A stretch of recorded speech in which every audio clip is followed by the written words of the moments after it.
వాటికి అట్లున్నాయమ్మా, బాగా తేనె ఎక్కువ ఉండదు. అది మీకు కిందికి ఓటుగానే ఉంటాయి కొన్ని. ఎత్తుకోమ్మా, ఇస్తా అంట మంచిగా తినడానికి. కాకపోతే మేము మోసపోయామండి. పైన ఏమో బ్లాక్గా బాగా నిఘా కనిపిస్తున్నాయి. మీకు వీడియో పెడతాను, తీసుకున్న వీడియో కూడా తీశాను. కానీ టేస్ట్ అయితే పరమ చండాలంగా ఉన్నాయి. వాటిలో ఇలా కొంచెం కొంచెం బెటర్గా ఉన్నటివి ఏర్పించుకొని తింటున్నాం. కానీ తప్పదు కదా, తీసేసుకున్నాం. ఒకటి రెండన్నా టేస్ట్ చేస్తే అదొక తృప్తి. మళ్ళీ మీ తటివి పారేసినా బాధ లేదు. ఏం చేద్దాం, చాలా వరుసగా ఉన్నాయి, సర్ది పడిపోయిన వాసన ఉన్నాయి.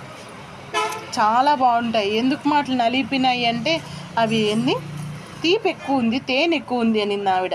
దీంట్లో ఏం తీపి ఉందో ఏమో, మాకైతే చేదు ఉంది.